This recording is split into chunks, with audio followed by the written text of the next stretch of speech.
Hi everyone, it's day 7 of the 3-week product build challenge, and successfully we have completed the first week of the challenge. And the target I had for the first week of the challenge was to complete my MVP by today and launch it tomorrow.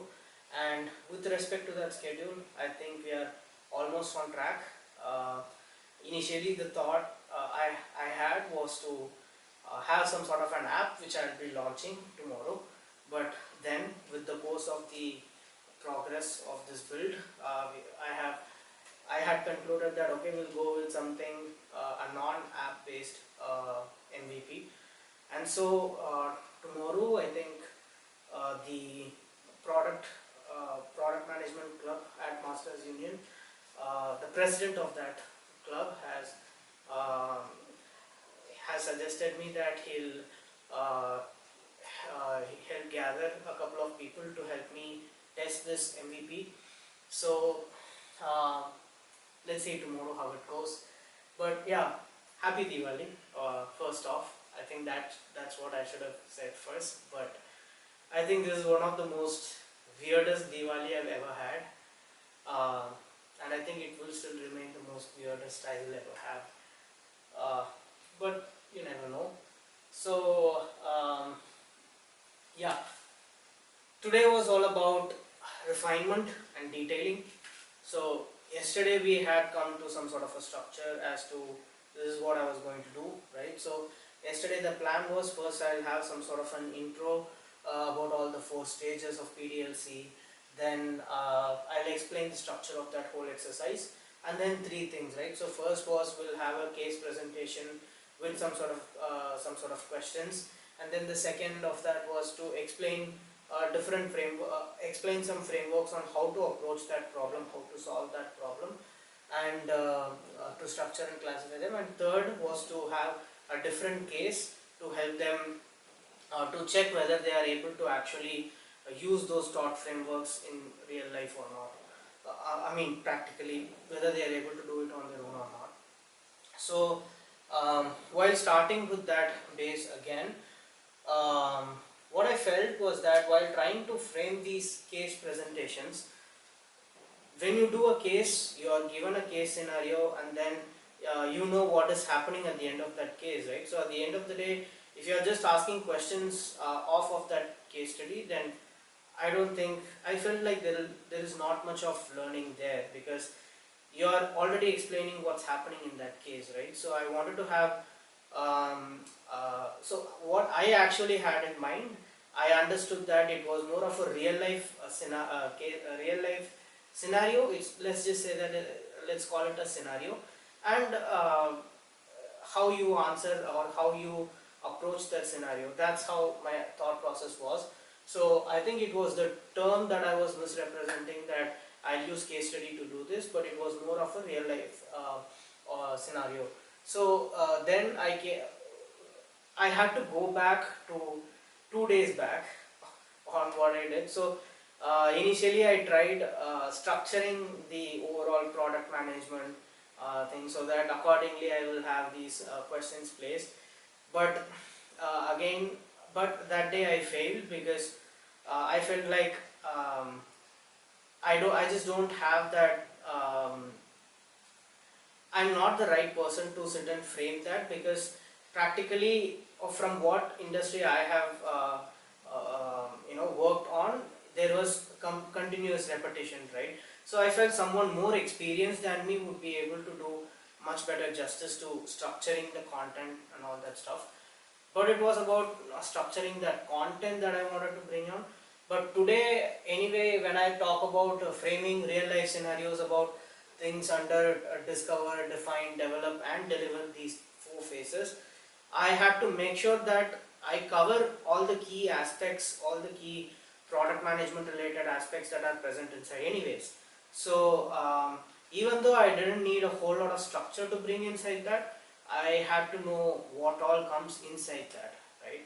So what I did was, first I identified what all comes under that. So we had user research, market research, the ideation, the validation, so on and so forth, right? So First I came up with all that again, very similar to what I had to do that day. It was more like repeating many of the things that I did that day, but then with the thankfully with the help of ChatGPT, I was able to come up with some sort of framework, because I felt like, at least in this case, ChatGPT was trained with more number of data than what I have. So I felt in that sense it was much better to help me frame that. So first I had these aspects in place, that when I go ahead with stage, like for an example discovery, then these are all the key aspects based on which I will have my question, right? So once that was done, what I did was, again I went to, so I started framing these scenario based questions, right? But then it didn't work out. I didn't come out the way that I wanted to. So again I had to go back to appraised and see how they were doing it. And then what I did was I had to train the GPT model, because I wanted something more in line of what appraised was doing, because I felt that it was doing a fantastic job. So I took up some of those questions it had, because I just didn't have the patience to write down all the questions, and I couldn't even copy paste those questions, because it had some sort of this, if I click outside of that window, it started popping up all these warning messages and stuff. So I just had to see them and type them manually, which was painstakingly taking too long. So I just noted down some 10 to 12 questions, and then I fed this to the GPT model and told that this is the kind of structure I wanted, right? And so then again we had a lot of back and forth, and finally I came down to some structure that, okay, this is what I want. But then after that, what happened was that previously yesterday again what we had concluded was, first we will have this case presentation with questions, and then I will explain it using some sort of framework on how to approach it. And the third one was to have different case study with questions to see whether they are able to do it. But in this case, what started happening was that I felt like I was forcing questions on top of a framework, just because I felt like there were a couple of very important frameworks that I wanted to cover. I felt like I was force feeding the question on top of a framework, which I felt was the wrong way. And because I truly believe that framework should be something which guides you, and it should not be that you are forcing a framework on the scenario that you are having, and is trying to identify the how to fit your problem into the framework, which doesn't work. And that is precisely the reason most of them don't use frameworks in their practical product management experience, right? So then what I did was to show them just the approach. So then I changed the entire way of how I started thinking about it. Again, I had to start from a little bit of scratch, not entirely scratch, but a little bit of scratch. I reframed the structure, right? So now it had, first I give them a question.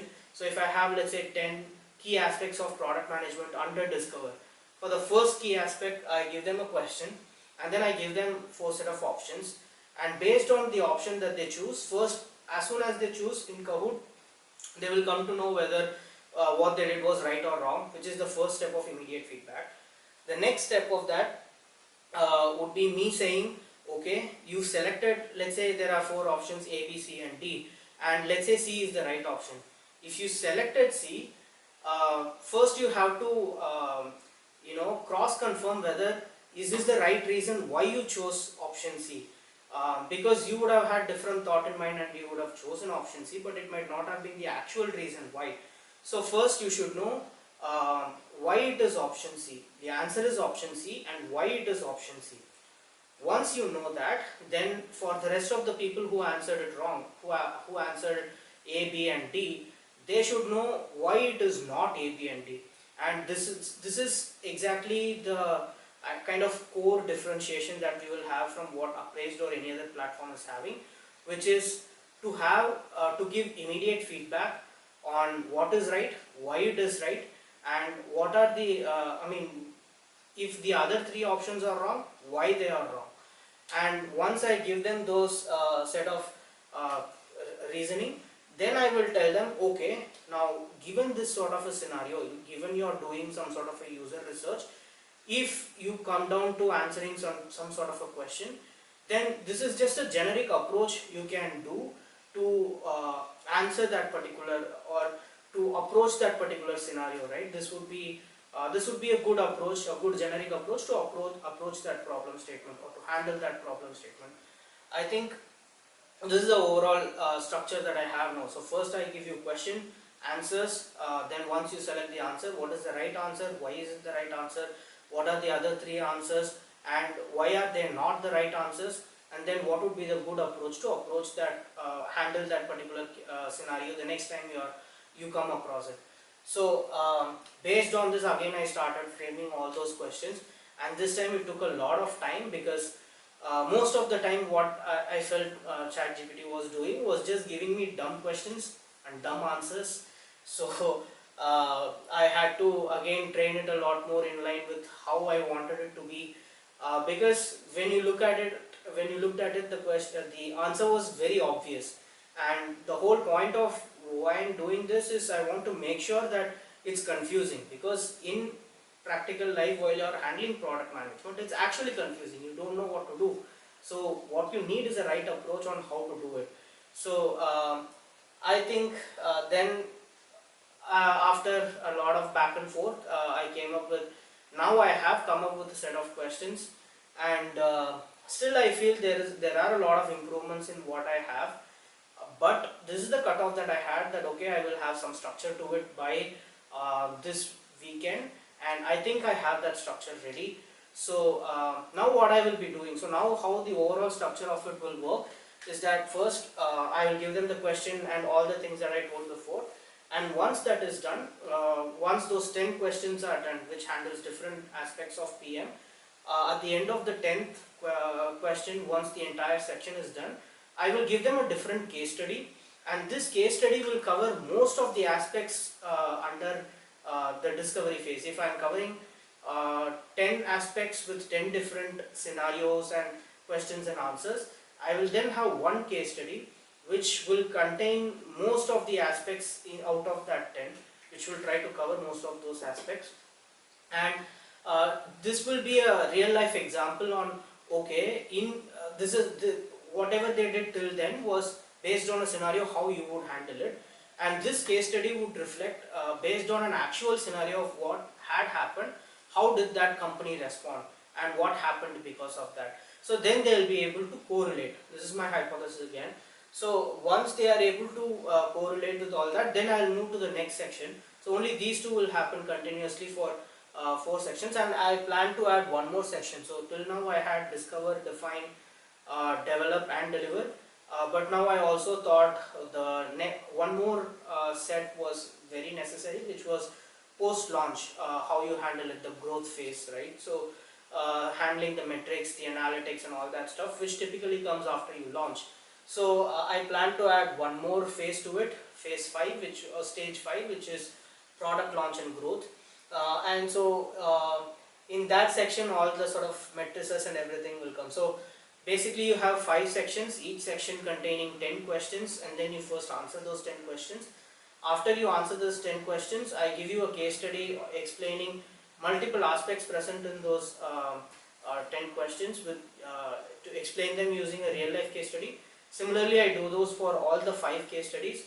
Once that is done, I then conduct one final kind of a quiz, and this would be the final quiz which will have all the 50 aspects of product management that I have covered, because 10 aspects per stage and 5 stages, so totally 50 different questions will be there. And so it will be a short timing. You will not have much time to think about it, but you will just have to absorb the question and work on it, which I'm still figuring out whether it will work or not. So this is the overall structure that I have as of now, and yeah, so once this is done, I mean, now that I have this basic structure ready, so tomorrow would be more about setting up the Kahoot, and I still haven't checked out Kahoot, how to do all of that stuff. While I've played Kahoot, I have zero idea on how to set that up and all that stuff, which I have to do tomorrow. And once I do all that, once I complete everything, I do a test run and have everything in place, then I'm thinking, okay, if at all needed, I'll maybe play around with, add or remove questions which I feel like it's not working out. So that I've planned for the second phase. Matlab, once I figure out everything, I have everything in place, then maybe if needed, I'll change things if needed. So yeah, this is the overall thing that is um, that happened for today. I think I covered everything I had. So yeah, today was fun. I think it's one of the first days I've celebrated Diwali this way. Uh, I think it was a great day. The first week is up. 1 week is done. 33% complete. 66 more percent to go. 66.66 more percent to go. So yeah, let's see how it goes. I hope you guys liked it, liked the video. If you guys did like it, do like, comment, share and subscribe down, and let me know what you guys think down in the comments. Yeah, so I'll see you guys again tomorrow.